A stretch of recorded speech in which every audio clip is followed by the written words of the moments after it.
Hi, I'm Kate. And I'm Bailey. And these are our book boyfriends.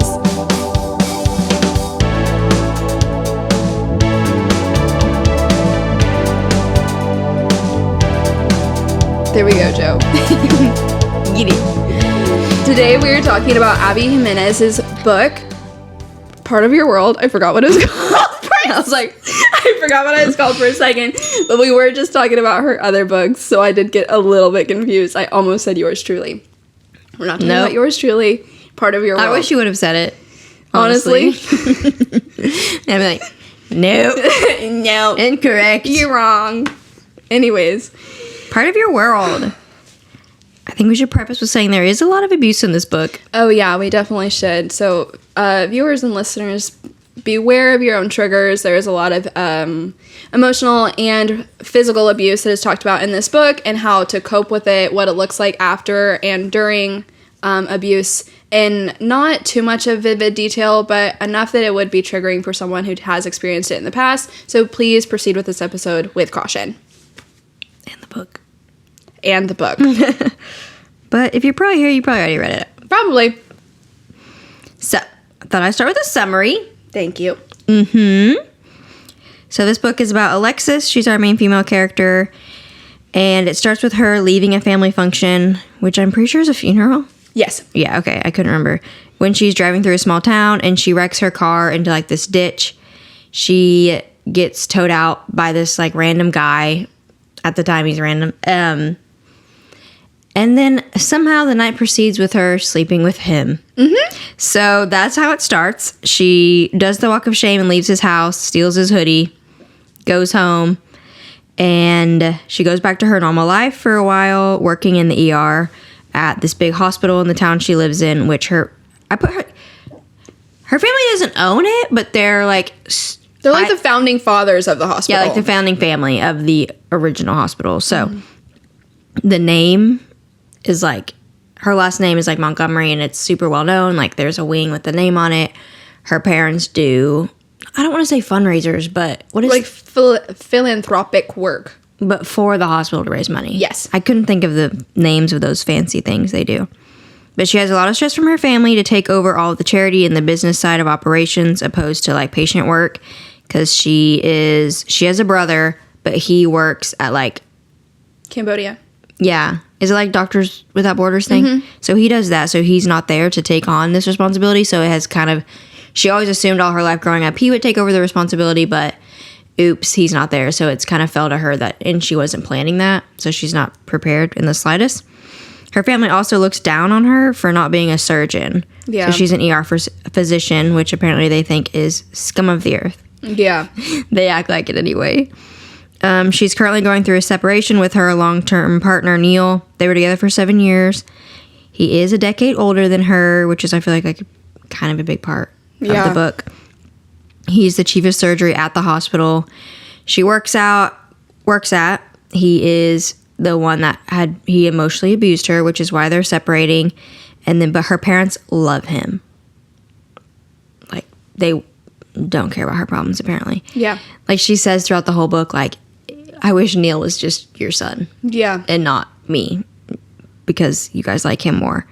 And then despite all her life drama, she begins like kind of dating Daniel, which is the man she has the one night stand with, driving to this town he lives in. I think it's like 2 hours away, if I remember right. So drives 2 hours all the time to go see him.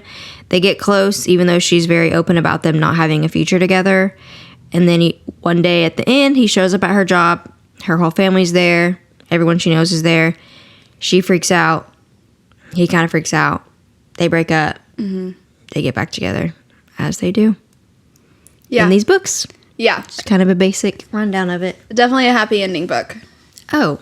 But I think it had probably the most traumatic breakup. I feel like I was thinking of that when I was like rereading it for the podcast, re-listening / but like this breakup was actually a long term. It was a month long that they're both like in just like absolute agony, like no contact, not talking to each other.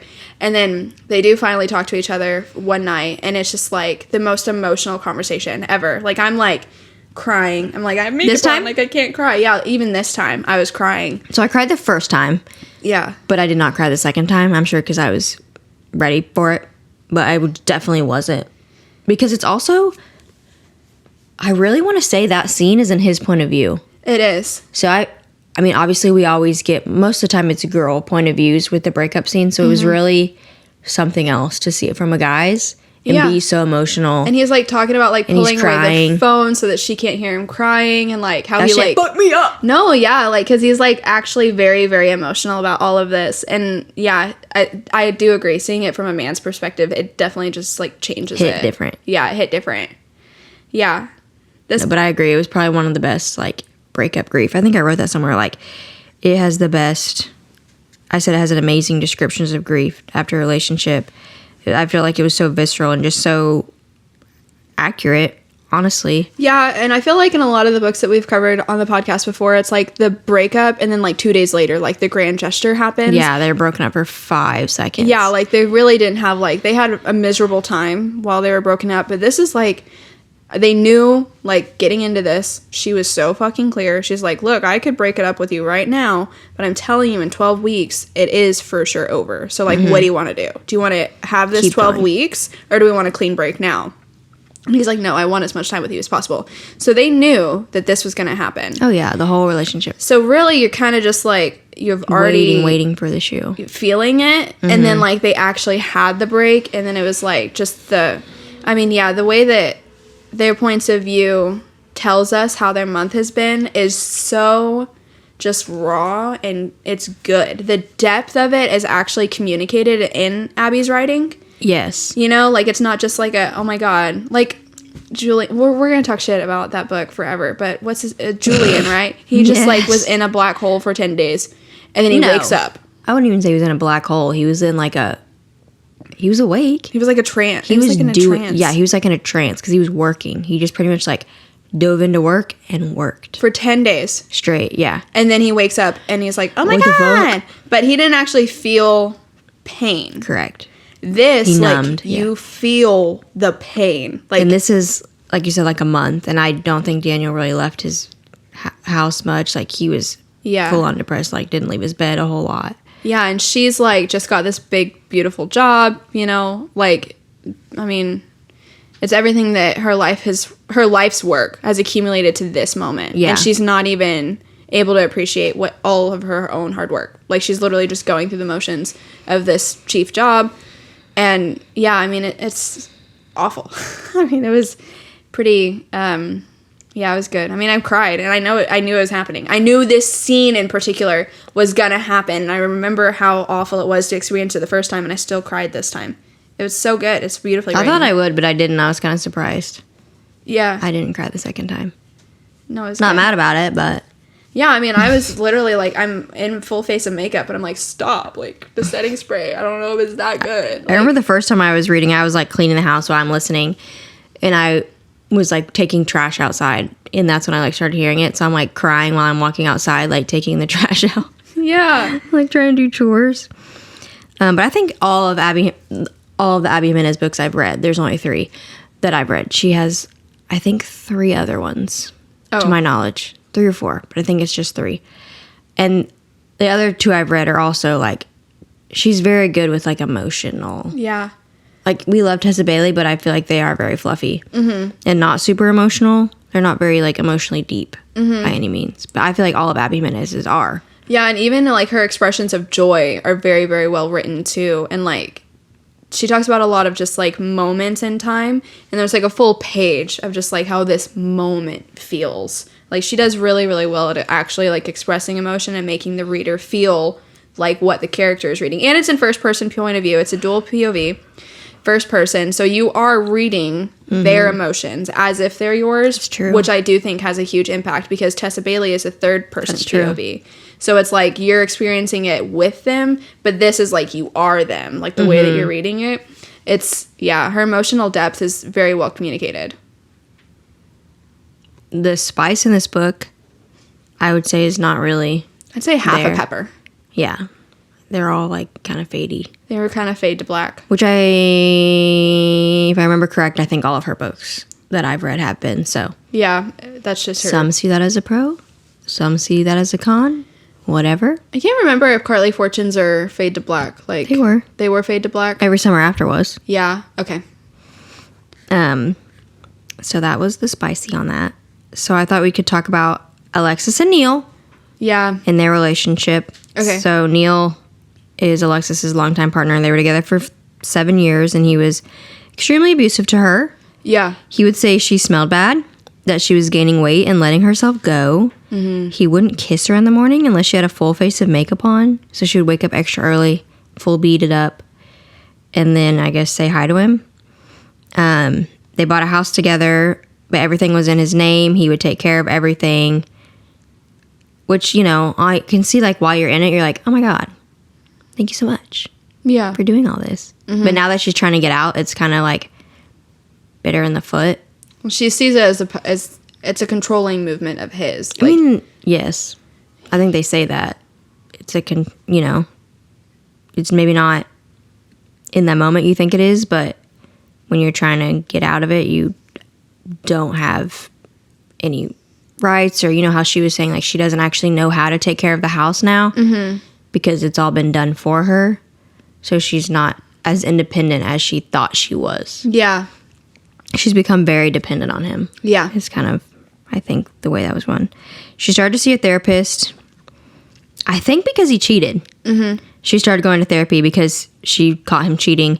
So she went to therapy, and then when she was talking to her, that's when she started realizing, like, and I'm sure the therapist was like, baby, that boy, real abusive. Yeah, you a victim. Yeah. So that's when she started to realize and kind of trying to get out of this relationship, which she hasn't. I think she has told her parents kind of what he did. No, not the emotional stuff. Okay, because I thought I remembered all they knew is that he cheated, and they just wanted her to work on it and get out of it, but she was wanting to get out of the relationship for other reasons. Mm-hmm. So I think if he would have, I don't want to say just cheated, but only cheated on her, she probably could have worked it out and stayed with him. But because of everything else is why she got out of the relationship, which good on her for, like, realizing it and then getting out. But her parents think she's being dramatic and need to give him a chance. And then towards the end, she starts to realize that her father is very similar to Neil in the way he treats her mom. So her mom doesn't get it because, her mom stayed. Mm-hmm. So her mom's like, just fucking buck up kind of thing. And then her dad definitely doesn't get it because he's an abuser. Mm-hmm. And so I feel like it kind of showed the, like, perpetuation of abuse in that way. So, like, This Is Us. I don't know if you remember. Did you read that? I haven't read it. That's not what I'm fucking talking about. It ends with us. Because This Is Us is a show. It ends with us. Haven't read it. You didn't read it? Mm-mm. Well, it's similar-esque in the fact that her dad was super abusive to her mom. So, in your head, you're like, oh, I'm never going to do that. I'm never going to get in a relationship like that. Well, it shows her getting in an abusive relationship and kind of coming to the realization of, like, oh, shit. Mm-hmm. Like, I did exactly what my mom did, and I judged her for it my whole life. Mm-hmm. And now here I am in the same boat, and just, like, her getting out of that situation. Kind of like this. Yeah, and the dad was obviously very manipulative and controlling over his kids, too. Like, they were in charge of, carrying on the torch and, like, the dynasty that they had created for themselves at this hospital. And they had a lot of pressure. Like, he told her, this is the job that you're applying for. Correct. Like, you're vying in for this position. And she's like, okay, cool, like, my wishes don't matter type shit. But she was just so used to that she didn't even, like... Well, I feel like at one point she went to a dinner to, like, tell them big news. Yeah. And her big news, I think, was just that she applied. Yeah. For the position. He was like, duh. I told you to. Exactly. And you brought me out to dinner to tell me that? He's like, I thought you were going to tell us you're back together with Neil. Yeah. She's like, no, I've told you over and over again I'm not getting back together with him. Yeah. Like, no. But to her, applying to that job was a big deal. And I guess, like, in her head, it was her choice, her decision. Because she did want it. Yes. Yeah. But, he was like, obviously you're doing that. I told you to do it. Yeah, it Stupid bitch. It was a big just thing for her because she felt like she couldn't have taken on that job when she was with Neil. Like, she had mentioned that the opportunity had already come up several times before for her to get, like, a promotion. But she just didn't feel like she could do it. Like, Neil had, like, brought her down so many times that That's true. She probably didn't feel good enough. She just didn't feel secure enough in it. She's like, no, like, my parents are already disappointed in me. Why would I even try? Blah, blah, blah, blah.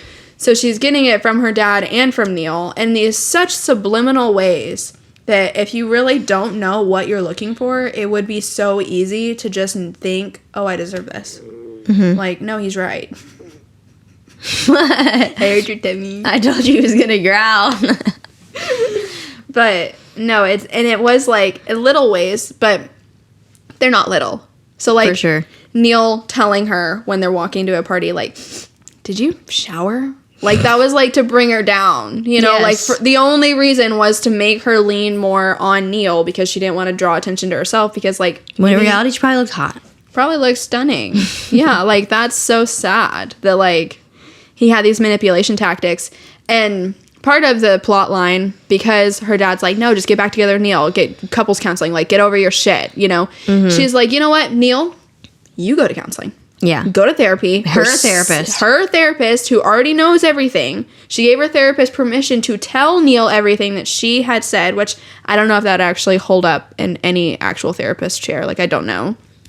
But she was like, for 16 weeks. Do it for 16 That's weeks. so long. It is so long. And then I will consider going to therapy with you. Yeah. And to his credit, he did it. He did it. And he actually fucking learned something from it. Yeah, I was like, honestly, towards the end, I did feel a little bad for Neil, which I know is like, what the fuck, Bailey?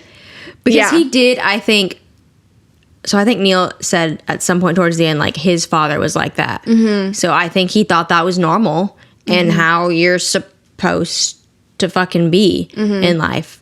Like, he's like, I thought that was normal shit. Like, that's what I saw my whole life growing up. So I thought that was normal. But when he started going to the therapist and he started realizing, like, I'm kind of a dick, and he apologized, and he was like, you know, and he was working on it and going to therapy, and he was trying to be better with the house thing. He started kind of backing off of like how he was acting, not necessarily on like him wanting the house, but just his pursuit of it.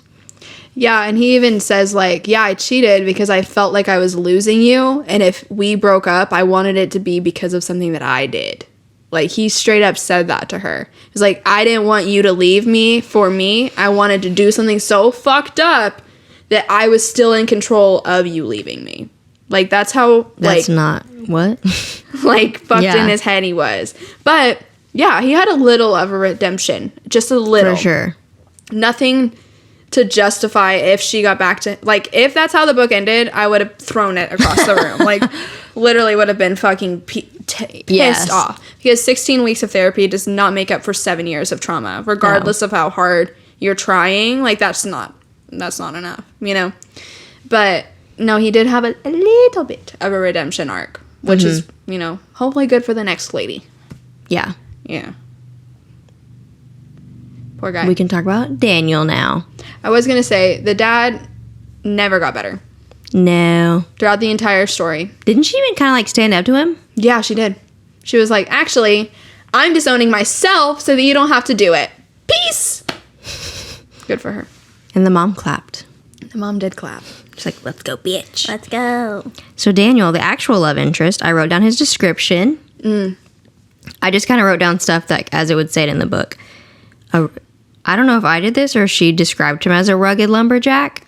Uh-huh. But that was something I wrote down. I don't know if that was me or her. It was definitely the vibes that it was giving. For sure. But I can't remember if it was explicitly stated or not. But it makes sense. Dark brown hair, beard, hazel eyes, dimples, tall, wore a flannel, jeans, Yeah. 9 tattoos years on younger. both forearms. He is 28. Yeah. She is 38, 37? Okay. He's 28. He lives in this really tiny town called Wakan. Uh-huh. I don't think it's real. I think I know that for a fact, actually. Okay. I think I read that somewhere. Not real, but he is the mayor of this town, too. Like this mayor of the, like, 300 people. For sure. And I think his description, some of his personality, but not all of it, reminds me of Brendan. Yes. From It Happened One Summer. Yeah. I think Brendan's a little more reserved and a little more grumpy, Yes. the captain. Yeah, I was wondering if that was It Happened One Summer was the actual title because all the summer books are always just, like, I know, floating in the book. floating And I was around. like, yeah, it is It Happened One Summer. Yeah, Okay. he's the captain. So he reminded me of him in a way. He's not close. Personality-wise, Yeah, no. no. Not at all. But physical description-wise, Yes. he is. I thought the town was cute. Yeah. It reminded me a lot of Stars Hollow. Yes, but, like, even that right? Yeah, Stars Hollow. less than Stars Hollow. Well, obviously, Gilmore Yeah. Girls is just a lot. Yeah. And it's drama. I feel like this was a small town where everyone knew each other, kind of like that, but in a helpful way. Yeah, actually. Which, I mean, everyone did know each other's drama. Yeah, they did. But it was different. They didn't, like, create drama between themselves. Yeah. This was just, like, stuff happened and everybody knows that's happening. But there was another scene in this book where I did cry. And it was a big community aspect of this, like, where she's really seeing this community, like, as a family and not just, like, as a random town in the middle of nowhere. So she gets, she's over at his house. It's just, like, a random day. But they get called to a pregnant lady's house. And everyone in the town's, like, already there. Like, everyone just, like, shows up. Big events like this. And she ends up delivering this baby. And it's a really, really scary delivery. But that's beside the point. At the end, when the ambulance finally gets there and the mommies are taken with this newborn, fresh baby, the entire community just starts cleaning.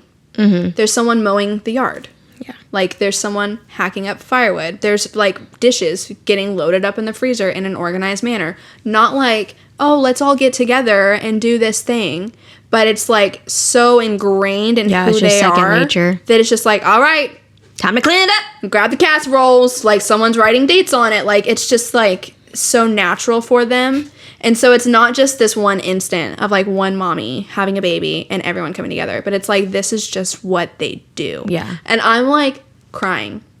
And then they throw her a surprise party for delivering the baby. Alexis, yes. Yeah, they throw Alexis. Like a thank you. A surprise thank you party for delivering the baby because they found out later because, like, one of the mommies is, like, FaceTiming a nurse or something. Yeah. And the nurse tells them, like, that was an extremely dangerous birthing situation. If that woman wasn't there, that baby would have died. Your baby would have died. Correct. And so everyone now knows that Alexis literally saved this baby's life, said nothing. The cord was wrapped around the baby's neck. Yeah. So when they were being birthed, she had to, like, and, like, flip it. Somersault it or some crazy shit.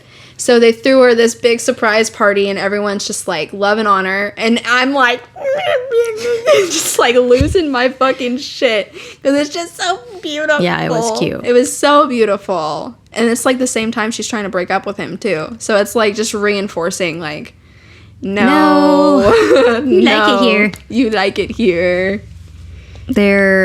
I think one other thing, it wasn't necessarily the town, but it was his friend. Don't remember which one, because he has two. Daniel has, like, two really good friends in the book. One of them somehow had access to the drive-in theater. Doug. Right? Yeah. And was able, like, I don't want to say their first date, but their first date pretty much. Yeah. He, like, had Doug rig up a movie while no one was there because it was closed. Because it was, like, the off-season, right? Is that this one? So the town, I guess, is a touristy town. Yep. And certain times of season, no one's there. So the drive-in was closed down, but the friend went up, set up a movie for them, like, got them concessions so they can do that. So it was just another, like, cute little... Yeah. A lot of the town is, like, pulling their resources together to, like, really make it work between Daniel and Alexis. Like, everyone likes Alexis. They like how how Daniel is with Alexis. So they, like, just pull together those small resources that they have to just try to make, like, this really rich city girl, like, a little bit more comfortable in their town. Yeah. Yeah. Try to make her stay. Try to make her stay. Yes.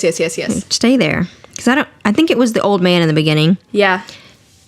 There was just, like, this old man that everyone knows, and he fell, and so Alexis had to go help with him, too, like her doctorly ways. He said something about the town, like, the town keeps people it likes, and it gets rid of people it doesn't. Like, there's a magic in the town or something. Yeah, the town's alive or something. Yeah. Yeah. So there was always some stuff happening that kind of made it seem like it was trying to keep her there. Mm-hmm. I think one day, like, a tree fell behind her car, so she couldn't back out. No, exactly. Just silly stuff like that would happen. Yeah. But he said, like, the Apple town had a trees, magic. like, blossoming out of season to make, like, a walk more beautiful. Like, That's true. Rain when bad things were coming. Like, one of the other forms of abuse that happen in this book is Daniel's cousin, Liz. Yeah, Liz. And she's with the police officer of the town, which is The very... singular. Very, very unfortunate that it's the police officer that is Correct. the physical abuser in this storyline. But it was raining a lot of the times that Jake, the police officer, was, like, around. Oh, yeah, like, they're on the float trip. It was sunny, beautiful. Jake, you just, like, look up. And it's, like, Jake hovering on the bluff. Watching them. Just pissed the fuck off that Because Liz was there. Liz is out there having fun. And it literally starts raining. It literally starts, like, storm clouding. Yeah, so she really does have these fun little, you know, like magical moments that like really reinforce the idea that like, no, baby, you brought that raccoon right in front of your car for a reason. Oh yeah, to crash her. Yeah, to crash her. That makes sense. Daniel was on the way to the bar And saw her. for a reason. And yeah, the story really, really enforces that. I forgot about I didn't forget about the raccoon, but I didn't like process in my head. No, at the end, she buys him a groom's cake for their wedding, and it's a little raccoon. Oh. Yeah, I thought that was a really cute detail. So, because Daniel's 28, she's, 37. I think that's a big part of, not the only part of why she was, the whole time was like, we can't be together, we can't be together. Part of it was the age, and then part of it was, you know, her life. She lived in the big town, did this with a hospital. She felt there's no way she could leave, even if she wanted to. Mm-hmm. You know, she has so much on her shoulders at work and stress and family and Neil and bleh.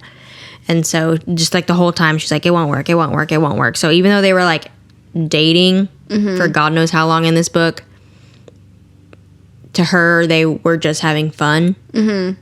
At least that's what she told herself for majority of it.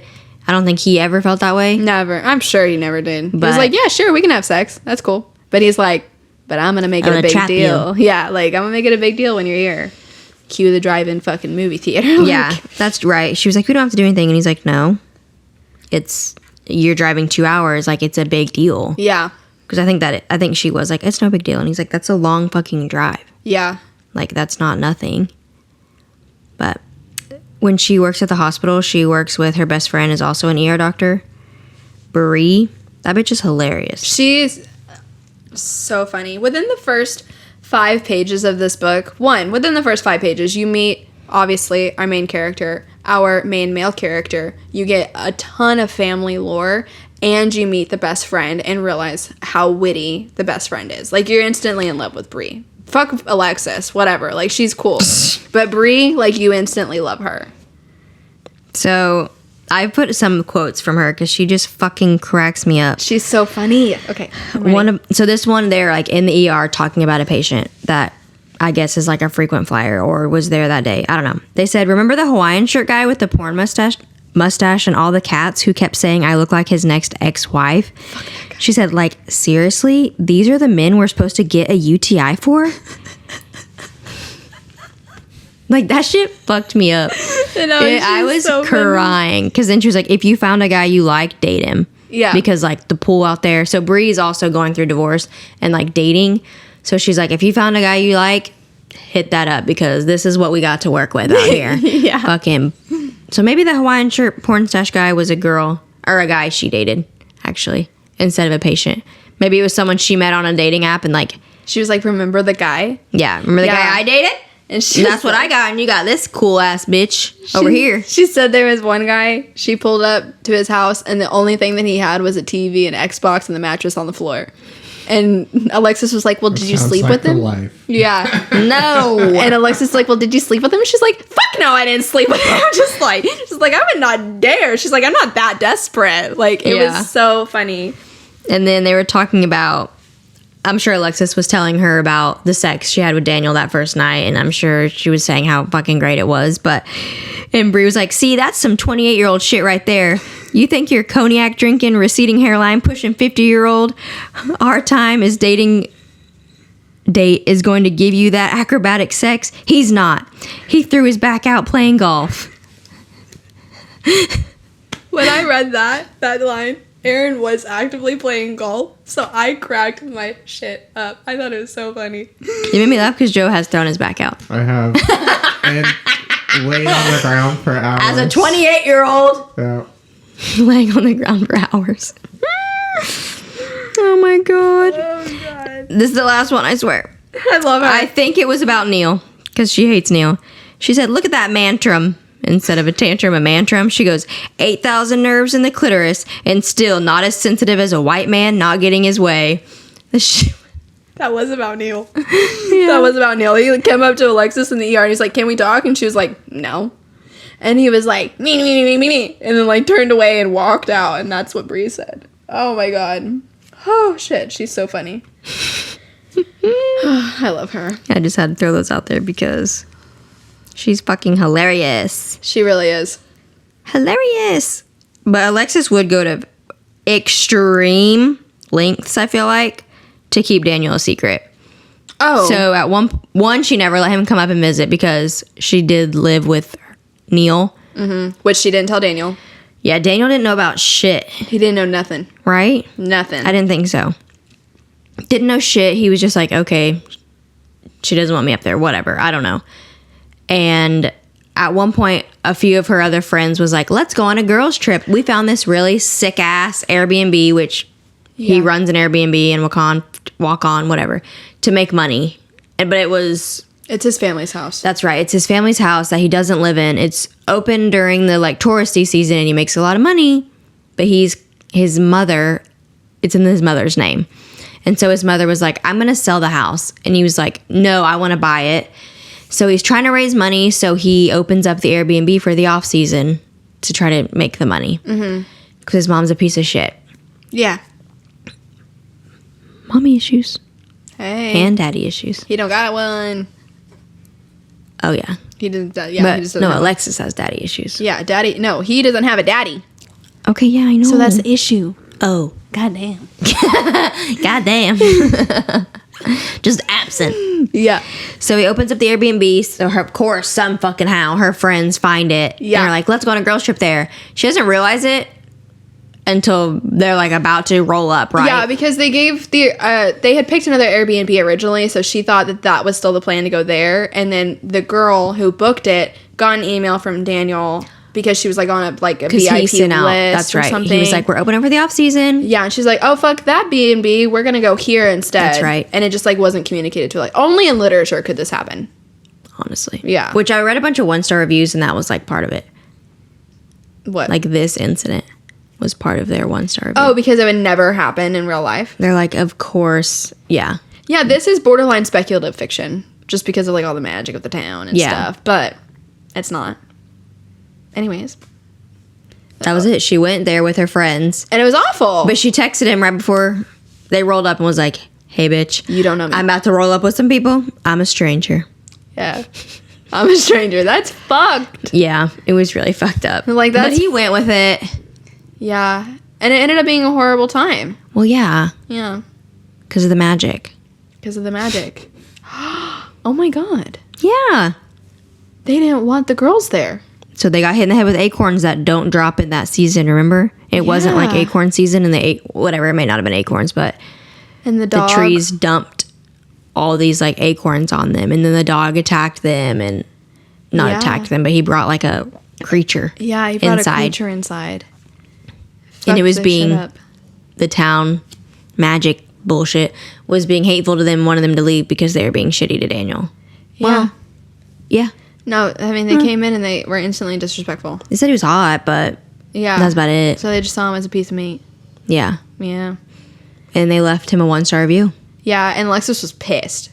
Because, well, and they started saying this thing, like, the Grant family has this saying, like, grace takes you nothing, or... Costs you nothing. Yeah, grace costs you nothing. And that was the first instance that Alexis says it to her friend. She's like, grace costs you nothing. Yeah. Because she's pissed that they left the 1-star review. Correct. She's like, these were freak accidents. Like, it's not like he didn't take care of you. Yeah. He can't control trees. Yeah. And his dog accidentally brought something in, like... Yeah, and he comped their stay, which... She found out later. She knows, like, he's down bad for money. Correct. And they're all doctors. Very wealthy. Oh, yeah, all her friends were rich as fuck. Doctors. So they have the fucking money. They didn't need their stay comped. They could have bought it 20 times over and not blinked. Correct.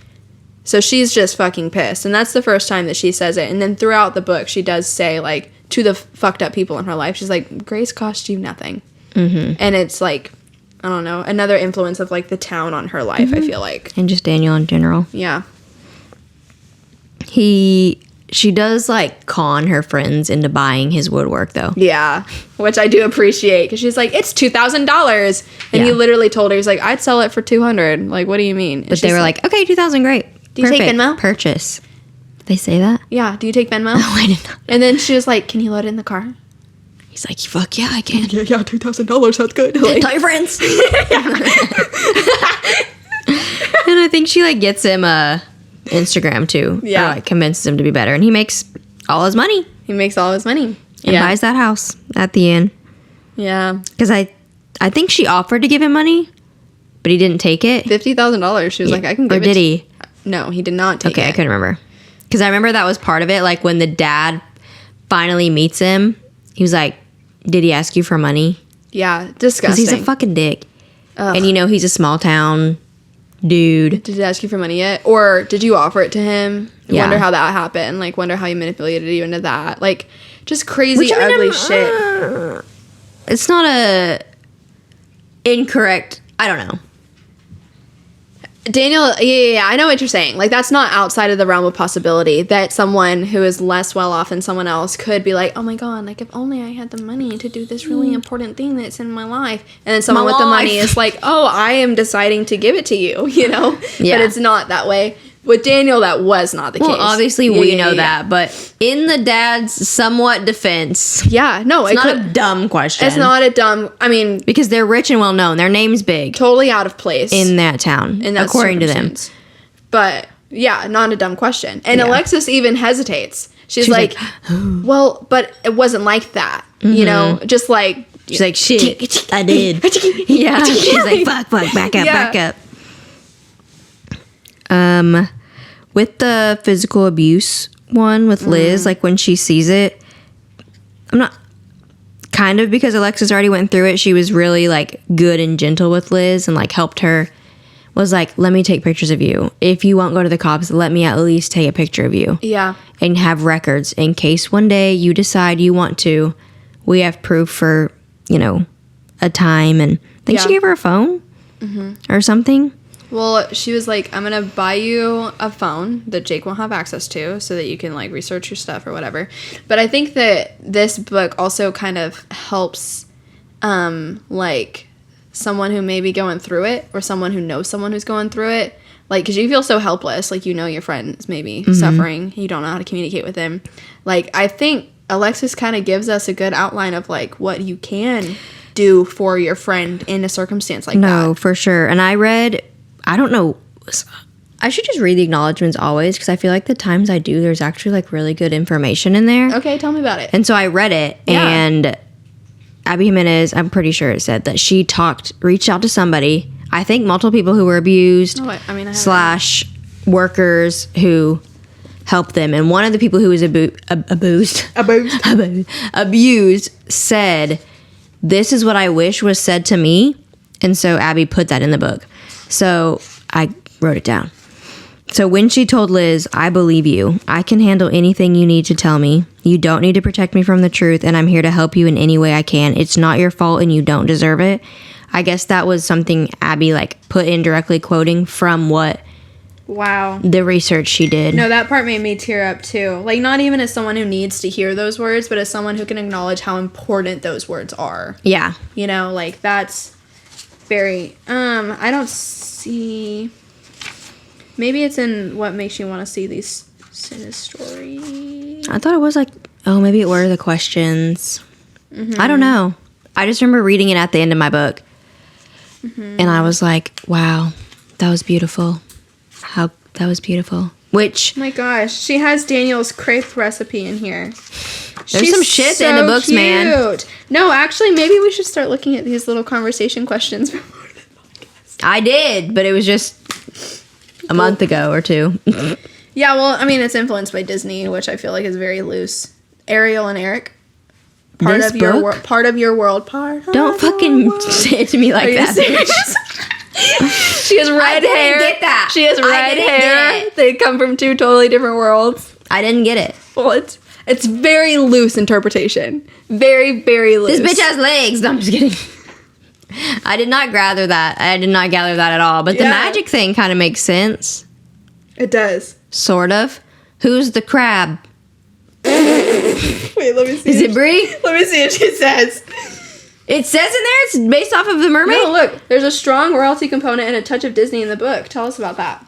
Oh, yeah. I guess she is royal. But it's a family. It's The Little Mermaid. Okay. And I'm blast incorporating all the Disney elements into it as well. We have Alexis losing a shoe right outside the gate. She's a redhead, fish out of water princess with a controlling father. There seems to be Aladdin vibes, the street that Alexis lives on. Like, She's like put in a lot of like Disney influence. Oh my god. See? You learn a lot reading the end of the book. Yeah, well, I should do this more often. It's only the thing that you guys are trying to make a job. Hey, now. Hey, I have a lot of fucking fun. That's what matters. But Wow. that quote was from someone who had experienced abuse, and so she wanted to put it in the book. I learned that. No, that's so important. That part of the book is so Abby important. Jimenez also lives in this town, which I can't remember what it is. It's Wisconsin, right? Or is it Minnesota? It's Wisconsin. What's a big town in Wisconsin? I actually don't even know if it's Wisconsin. I have no idea. The capital? You don't know?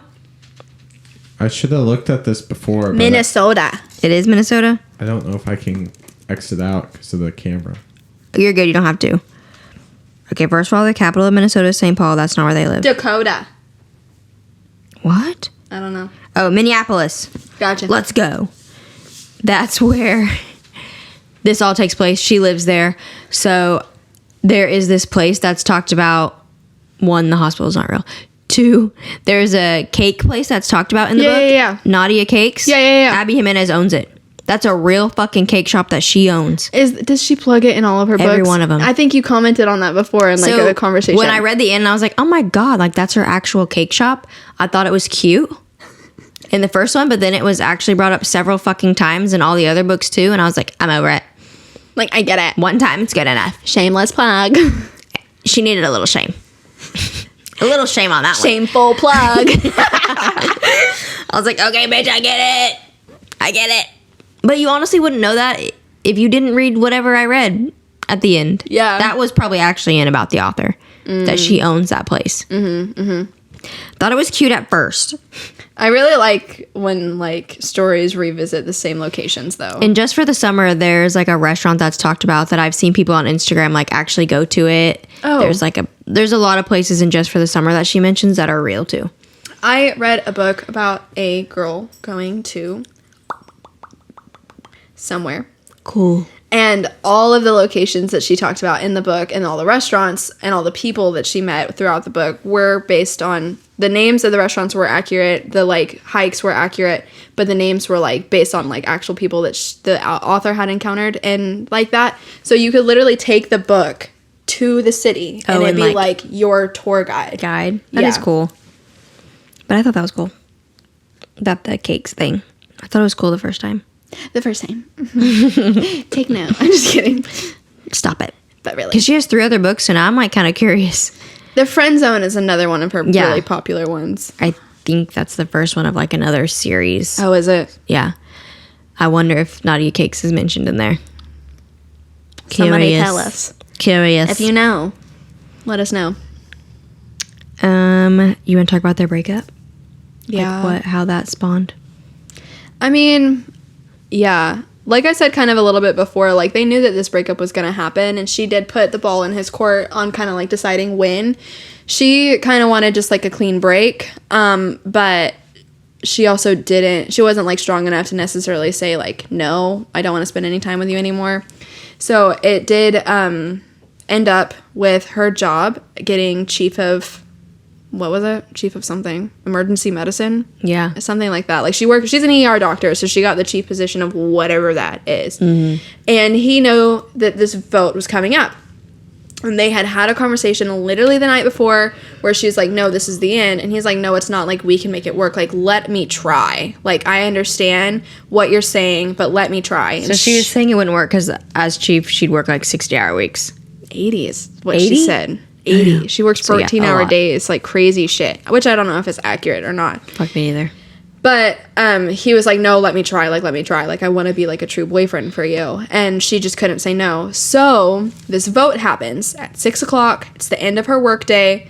And her parents walk in. It's the day after. Daniel knows the vote's going on. Her 2 bitchy friends from the Airbnb. Her 2 bitchy friends walk in. They still think that they're chums, even though she hasn't really talked to them.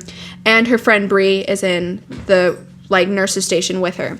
When she sees, like, the family come in and, like, their faces, she's like, okay, I got it. Mm-hmm. And Bree's like, congratulations. I'm dipping, because fuck those people. Yeah. But, like, Neil, too, yeah? Yeah, Neil walked in, too. Fuck him.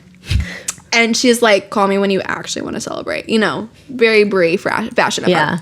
And so the family walks in and they're like, hugs. And she just like could not care less, honestly. Like, she's like, man, like, I should be happy. Like, my dad looks like he's proud of me. Neil is not being awful. Like, these are my friends. Like, I should be happy. And then one of the friends goes, oh my God. And Alexis just instantly fucking knows. Yeah. So she turns around and there's Daniel. In his flowers. In his best, which is so not the same as Alexis's people's best. Correct. With flowers. And he comes in and she's like panicking. And her fuckers are like, what is going on? And Daniel's just so happy to see her, you know? He's such a golden retriever. And he's like trying to shake her dad's hand. And Neil's. No, he didn't. Listen. Oh, you're right. Her dad's hand, he literally looks at it with disgust, and Neil swoops in to kind of save the day and de-escalate the situation. Again, like, he did have a little bit of a redemption arc, and this is definitely a big aspect of it. But Alexis is like, what the fuck do I do? What the fuck do I do? What the fuck do I do? And she's like, Daniel will never forgive me. Like, Daniel will never forgive me. And so she says, like, this is my boyfriend, Daniel. Oh, really? Yeah, she said, this is my boyfriend. Thank God. And the dad reread this recently. Erupts in laughter. That's his response. Oh, yeah. He's not angry. He's like, what the fuck do you mean? Neil's your he literally says, oh, yeah. He literally says, did she tell you she's living with him? That's right. First and only thing that he says to Daniel. And no, she fucking didn't. She fucking did not. Did not. And the girls are like, oh, Allie. And the mom's like, well, just already just like fucking brain melting or whatever. So Daniel gives her the flowers, gives her a kiss on the cheek, and says, call me whenever you get off work. And he's just instantly resigned. Walks away to the car. And then we switch to his point of view. He's like red-rimmed eyes, you know, like, you know. And Alexis like runs outside and she's like, no, I'm sorry. Like, I didn't tell you to come. And he's like, no, I told you I was going to fucking try. This is part of it. Yeah. Like, this is part of me trying. This is me trying. Oh, God. Sorry. And she's like, blah, blah, blah, blah. She de-escalates the situation. We don't see it. Bree comes out. Yes. Talks to Daniel. Explains some things. Basically, she's like, those fuckers mean nothing. I know about you. Yeah, I know I'm her best everything friend. About you. I know. Here's the stitch with Neil. Here's the stitch with her parents. This is basically all the things that she didn't have the energy to say to you. Yeah. So he's like, feels a little bit better. And then Alexis texts him her address. He goes to her house. Oh, yeah, it's fucking huge. And he finally gets it all. He finally sees it. He's met her mansion people. Yeah. Literal mansion. Like, literal huge. He's finally met her people, seen her in her element, and now he's at her house, and it finally sits for this poor motherfucker. With his shit-ass truck in the driveway. Yep. It probably, if it would have sat there any longer, like Joe's truck long ago in a nice neighborhood, gotten towed. We can laugh about it now that it's been like 3 years. When you're trash, the rich don't like you. They said, get out. Tow. Who are you? Tow. Yeah, no, I think it literally would have ended up being a situation like that. 100%. Where someone probably had already called the police and was like, yes, there's an ugly vehicle in my neighborhood. Yeah, no, like. Literally, they're like, it's parked in a driveway. It's fucking crazy. But then they probably would have towed it. Yeah, no. So this is when the breakup is official. She's like, you need to leave. Mm-hmm. Do not come back. This is why it's not going to work. Kind of like, at least you know now. And he leaves just feeling like the most inadequate piece of shit ever. Because he just saw all the reasons why he feels like he can't live up. It was awful. Traumatic breakup. And then it's the month. We talked about the month long, like, you know, just the most sad month. And they're both depressed as fuck. Like, literally, their friends are like, bro, are you good? And they're like, no, I'm not. Which we forgot to kind of, one of the last dates, you kind of touched on it at one point where she was like, hey, in X amount of weeks, I'm going to get this job. This is going to end. Do you want to end it now or keep going? At that time, he gave her a rock. You remember that? And it was shaped like a heart because, like, penguins give a rock to the person they, like, want to spend the rest of their life with. Yeah. Wait. His friend had told him that story in the bar at the beginning of the book, and I'm just now making that connection. So that's why he gave her the rock. So while she's like having shit, oops, cut the cameras. I'll zoom in. Time out. Wait, he looked for 2 hours for that rock. I can't talk. Okay, good. Anyway, so during her like depression state, she kept the rock on her bedside. Remember, and she would like hold it. Technically, humans also give rocks. Okay. Maybe that's where they got it. The Pingans. I'm sorry I blew your mind. I should not have brought up the fucking No, there's rock. actual tears coming out of my eyeballs right now. Thought that was obvious. This is your Little Mermaid. Oh, shit. Okay, I'm good. Okay. I just wanted to bring up the rock because I thought that was cute. And so they're broken up now. So she's in her dream job that she thought, living her best life. Yeah. Her parents don't hate her. Neil's not a total dick.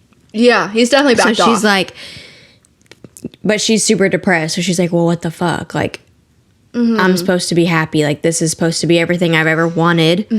Why am I so unhappy? And then she decides to call, what's his face? Daniel, like we've already talked about the phone call, that whatever. Awful. Not whatever, but moving on. Yes. So there is a big reunion, not a reunion, anniversary coming up of the hospital. How long is it? 150 years. So they're doing this big thing for donors, and I cannot for the life of me think of what these parties should be called. Like a gala? Like, Sure, that's good. okay. Where you're all dressed up, black tie. It's a gala. Perfect. Thank you. I could not. I was like, conference, no. Yeah. Couldn't think of the word for A it. bunch of rich people are getting together. Couldn't be me.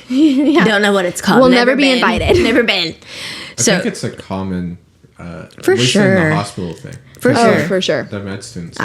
The 150 years coming up. So her parents are like, it's your turn kind of thing. Like, you need to write a speech. You need to... Did she plan it or the mom did everything? No, right? the mom even wrote the speech for her. Yes, but they're like, you're going to be the face now. Your time to shine.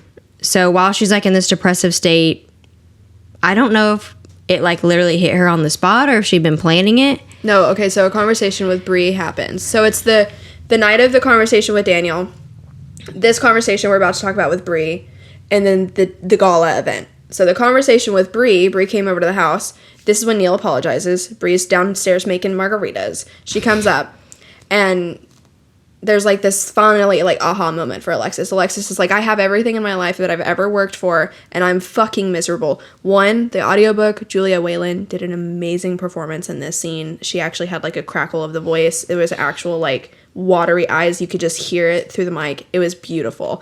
Anyways, Bree's like, yeah, because your priorities are fucked, babe. Like, your priorities are fucked. Yeah. Like, you care about all these other things, and the only thing that you want is Daniel. So, like, what are you going to do about it? And finally, she talks about, like, this shift in her brain that happens where she's like, no, it's Daniel, Wakan, and then the hospital. Like, that's her list of priorities. And that's what inspires this revised speech that you were leading up to. Yeah, so the dad thinks, okay, my wife has written the speech. Bet. Which she's also secretly tasked Bree with, like, getting Daniel to this event. Yeah. Gets him a tux. All that. So he's supposed to show up. So in her head, he's going to be there. But, you know, either way, she's also said, like, either way, if he wants me back or not, if he shows up or not, this is what I'm doing. So she has decided to... She says this in her speech. So this is her, like, pretty much telling her dad. Because she was like, we're going to enter a new era for Ryome, whatever. Weird-ass name for the hospital. And I'm going to open a satellite clinic in this little town to give healthcare to this little town who has nothing. Because, you know, as she's been being their doctor pretty much for the past few months, they don't have anything unless they want to drive the 2 hours to a hospital. So she's like, we're going to open up a satellite there. I'm going to run it. I'm going to go there. I'm going to be the doctor. This is just the beginning. I plan on opening a shit ton more with your donations kind of thing. One of them was in Cambodia so that she could get That's her right, brother to be the Cambodia. satellite clinic, like, head runner there. Yeah, that's So it's right. also inviting her brother back into this dynasty, but making their own name, not at this one hospital. So it's right. like everyone's happy, kind of. So they open one in Cambodia that the brother's going to run, one in Wakan that she's going to run. And I think right as she's kind of like talking, doesn't he come in? Or does he miss it? No, He was hiding, right? he was hiding. But he heard it all. That's right. Yeah. So as she's kind of stepping down, I'm sure the dad is like jaw on the floor, but the mom is like, good job, pretty much. Mm-hmm. But then you see Daniel at like I think he's at the top of the staircase. Yeah, it's like a giving princess moment. Cinderella story. Yeah, for real. And they like clash in together. She's like at the bottom runs of the to him. stage. He's at the top of the stairs, and there's this beautiful Disney moment. Yeah. Yeah. Wow. That really all fucking escaped me, Yeah. which is really funny now.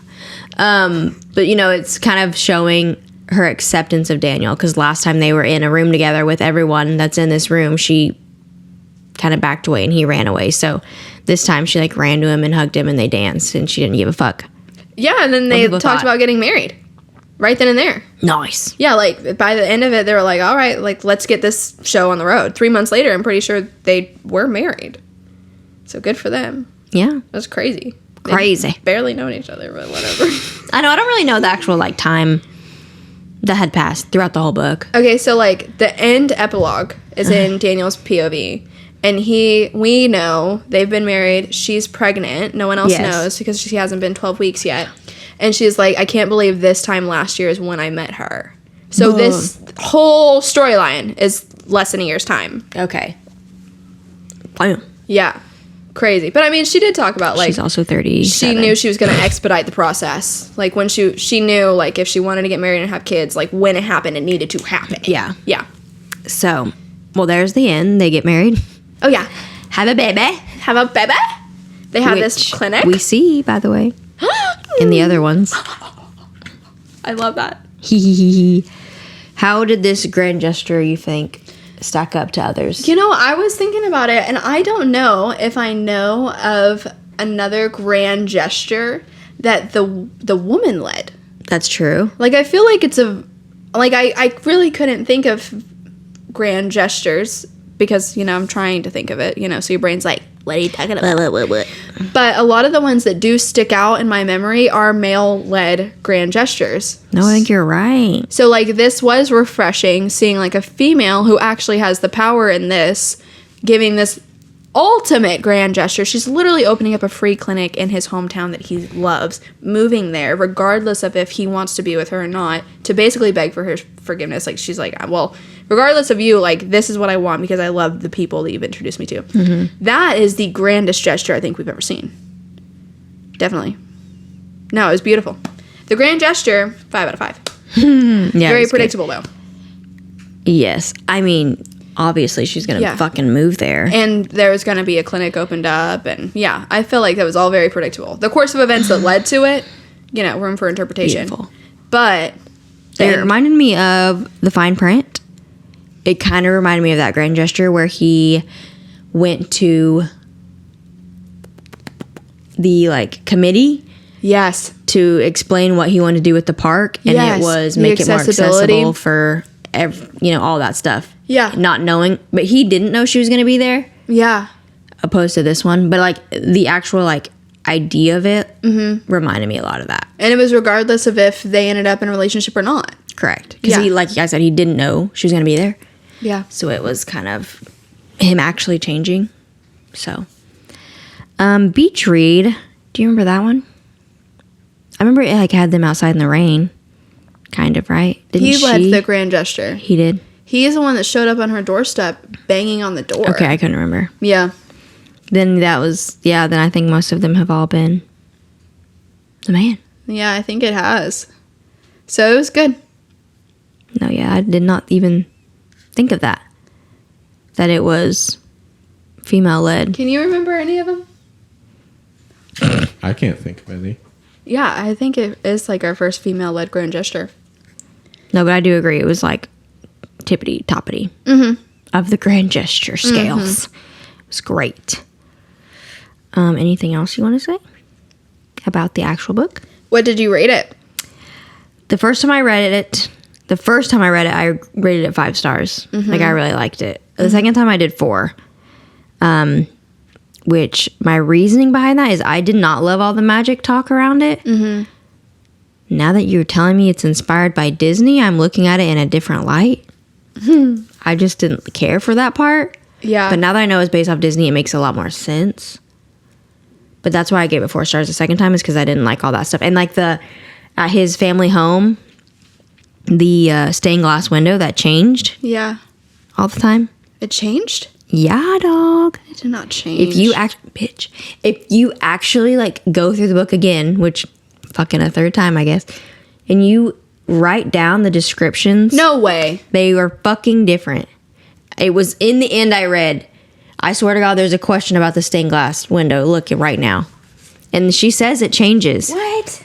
So that's another like of the magical thing that I was just like. Oh, the changing stained glass windows at Grant House. Wow. Okay. Yeah, I don't think I realized it either until I read those questions, honestly. But I was like, interesting. Like, that's not up for interpretation. That's straight up The stained change. glass on the landing is one of them. She's talking about little nuanced things. It's never described the same way twice because it's changing. And nobody remembers what it used to be except for the reader who isn't under its spell. What the fuck? It also has the ability to make you forget what you've seen. That's like the Haunting of Hill House show, where the main brother that's like, this house isn't haunted, you guys are all crazy, realizes that the house is haunted because he gives a description in his book that didn't exist, that couldn't have happened. He said like, in his book, he's like, there was a clock man working on the clock. And Spoiling the shit out of this. Well, I mean, it's been out for like 5 or 6 years, but like, and his dad's like, no, that clock was impossible to fix, and there was no one that could ever fix it. You saw a ghost. Yeah. Yeah, I do remember that now. That also for scary TV shows, that one highly 10 recommend. out of 10. Highly the fucking Actually, shit what he just said is not that big of a spoiler either. Definitely worth. It's literally the end. No, definitely worth watching. It's the end of it. I think it is. It's still worth But watching. it's still worth watching. That's just like one of the things. like honestly, just forget that aspect. Just go watch it. It's Forget fine. it. Yeah, it is. It terrified me. No, it's I watched it all the way. I don't like scary stuff. I watched did it watch all it. the way because I was so impressed with the storyline that I was like, I want to know. Like, I want to know. I was fucking terrified, but it was really good. Yeah. Anyways, I digress. Good input, Joe. Yeah, I forgot about that. But yes, I give it 4 this time. On Goodreads, it's 4.29. That's pretty good. high. Yeah. What'd you give it? I'd say I'd probably give it a 4. Probably a 4. I don't really know what aspects of it I would change. I really liked a lot of the plot line. I think it made sense. I think the breakup was great. I like written literature wise. Yes. So I don't Breakup was necessarily great. I don't necessarily know why it's not a 5-star, but it just didn't hit all the marks for me. So I'd say a solid good 4. Yeah. How'd you feel about the age gap thing? Oh, I don't give a flying. I don't care about age gap. Me neither, but Yeah. I mean, I thought it was annoying that she cared so much, given the fact that Neil's a million times older than her. yeah. Neil's 10 years older than her. Yeah, and she said that she wanted to get married and have kids, but she knew she didn't want to get married with Neil as well. And Neil had a kid, 22-year-old a kid. 22-year-old son who, so like, I don't necessarily understand why it was such a bigger deal with Daniel, because if anything, like, he could be, like, more active daddy than, like, what Neil could have been. Throwing that back out, playing golf and shit. Yeah, if she ever... Sorry. If she ever did decide to have babies with him. It's like that movie that we watched with Anne Hathaway. Oh, yes. Oh, did you watch that? Obviously, it had Nicholas Gallup sign in it. Yeah, it's supposed to be... Fucking Isn't love it him. like a Harry Styles Fanfic, like, fanfic? yes. Yeah. So I loved it. Was it good? It was fine. It Yeah. was good. Yeah. It was Okay. good. It wasn't like my favorite movie I've ever watched. It wasn't like it's not literary, but you know, it wasn't like a cinematic masterpiece. But Yeah. But it was good. That's the whole thing of the movie, was like, she's 20 years or 30 years older than him. She's like in her 40s and he's like 20s. 21, 22. Okay. Oh, okay. That's a pretty big gap. I mean, her daughter is like 16. So he's definitely closer to the daughter's age. I think when you have kids, it does change it a bit. But, like, if you're both fresh into Like, you know, you don't have any other. I don't know. I've never had to put myself in that situation. I think it is literally the fact that the woman's older and not the man. Yeah. So that's with that one too. Because I think in that movie, which I am literally blanking so hard on the fucking name of, someone says something to her about the age gap, and she's like, if I were dating a man that's the same amount age different older than me, no one would say anything. Mm-mm. Or if that was a young girl and an older man, no one would blink an eye. Yeah. But because it's the opposite, it's weird. Yeah. Which I do think that is true in our society. Yeah. I definitely think that that's something that is true. Older women are better. Okay. I'm 9 months older than him. I'm 6 months older than Aaron, and he will not ever shut up. I'm like, she's like, you're a cougar. I'm like, for 9 months out of the year, we are the same age. Yeah, literally. I guess it's only 3. Yeah, for 6 months out of the year, Aaron and I are the same. And he's still like, every time I have a birthday, he's like, you're so old. I'm like, literally just 6 months older than you, bud. Yesterday at his friend's house, his name's Tyler, he looked at me, he goes, are you 29? Like, with the most fear in his voice. This year, baby, this year. In like 2 months. Yeah. I hit him with a bat. Oh, good for you. How old is Tyler? 28. That's what I'm saying.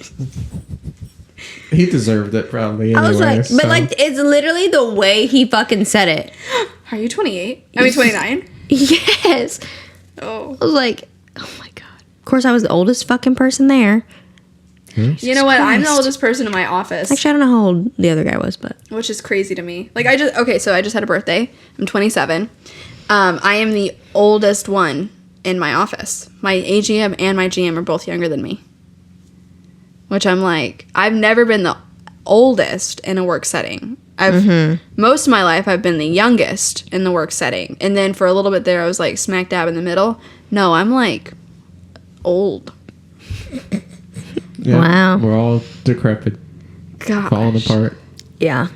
Like, I'm like old. Yeah. No, you're not. But I don't have that. I mean, a lot of my friends at work, like the people I'm like the most close to at work, are all younger than me. Yeah. Like the ones I like hang out with outside of work, all so much younger than me. Really? So much younger? Some of them, like Riley's only a few years younger, but like there's another girl.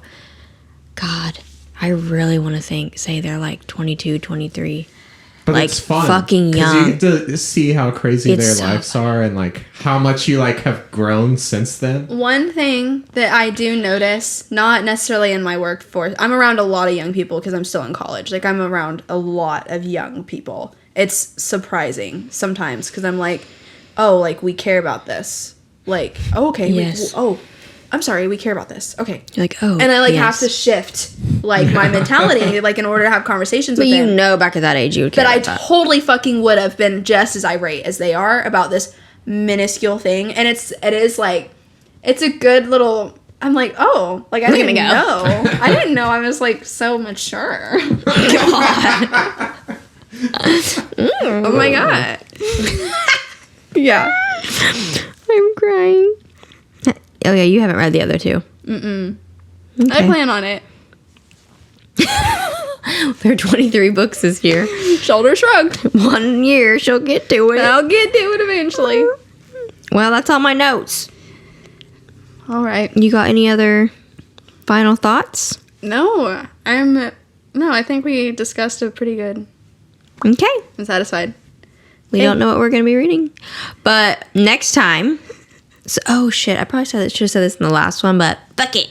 We're going to say it this time. So, for this season, we're going to kind of interchange. So, we're not going to talk about a book every time. We're going to do a book, a topic, a book, a topic, a book, a topic. Mm-hmm. Because, as we've kind of said, she's busy. I'm busy.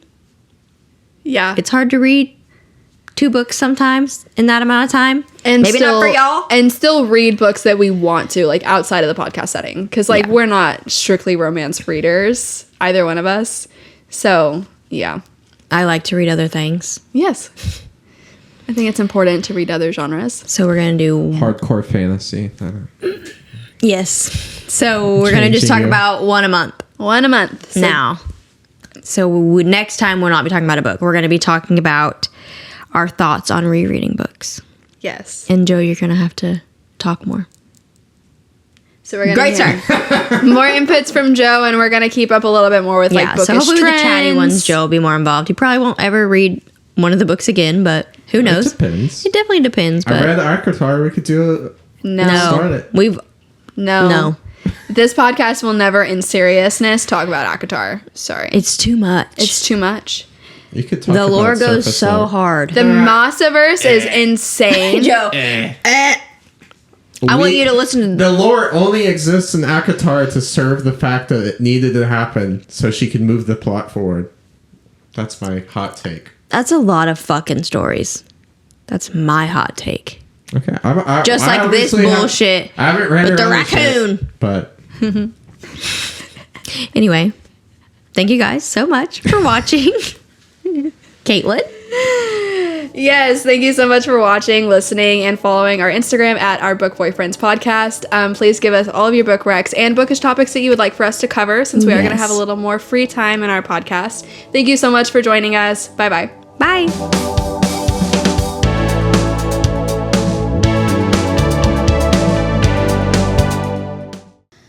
Instantly got hotter. The fan's on. No. A little. How nice. Whenever I start getting red, Cut the cameras. Cut the cameras. I mean, we could just deal with it. no. No, it's so fucking loud. And when it like clicks off, that's when it'll be like, whoa, what the fuck? You know? I mean, you heard it earlier. How'd it sound with it on? I mean, it's loud, but I might be able to minimize it. Well, like we said, the next time should be in a quieter, air-conditioned environment. Okay. Yeah. I don't like this being seen on the camera. Well, it was last time.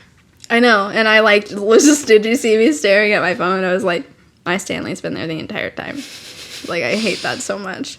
Because I definitely thought I was getting out of frame to like, It was right on the edge. I'm like, like a fucking idiot, honestly. Track your head. Like you did when I was dying. Also, I sent you a Marco Polo, and I'm literally about to puke in it, and you're gonna send me another one back. It's 40 seconds of you cracking up. I told you I was gonna show him. Disrespect! Dude, no. That was so funny. You were like... You're like...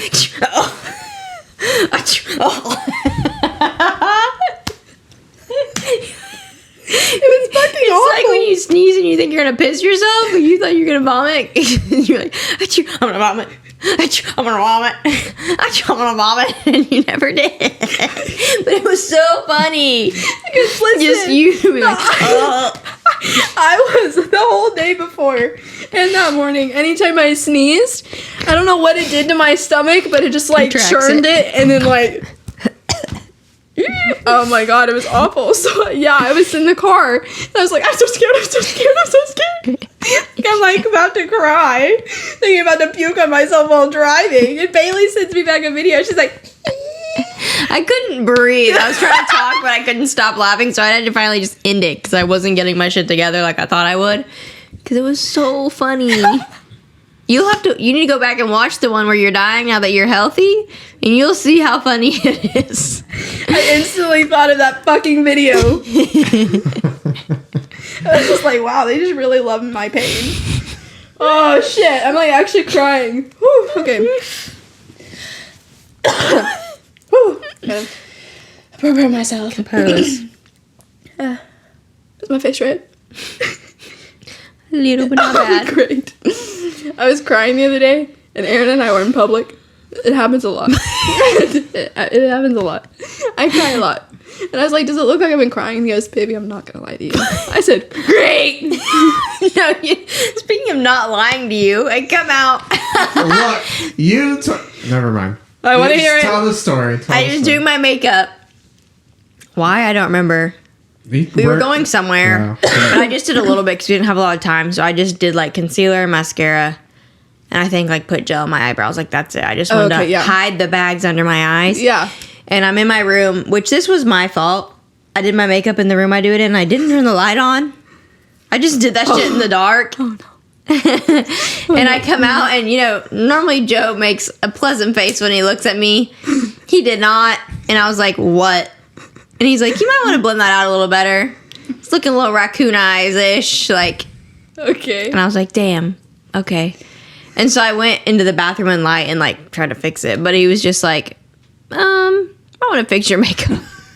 He just never said that to me before, so I was like, "Oh." You said, "What the fuck?" I was just looking out for you. I know. It was just funny. Yeah, that's like the whole like, "Oh, is that what you're wearing?" And you're like, "What the fuck do you mean?" Yeah, I was. What do you mean? I got a thing going on. Now we gotta wait. I'm so sorry, Joe. It just gets hotter every minute. You're fucking right. Oh, I think we got some good bloopers out of that. What are you talking about? This is the start of the episode. No. It's gonna be all 5 minutes before we start. Think of the content. Okay, I'm ready.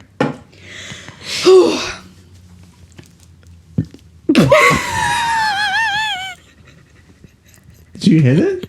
Or did you burp? She burped. Okay. I heard a noise, but I didn't see what it was.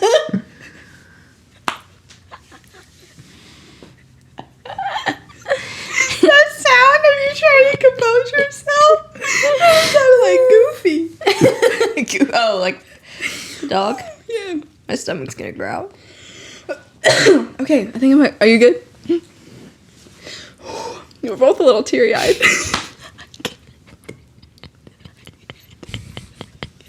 Maybe you should introduce Nope. us. We can't switch it up now. You're so right. Okay.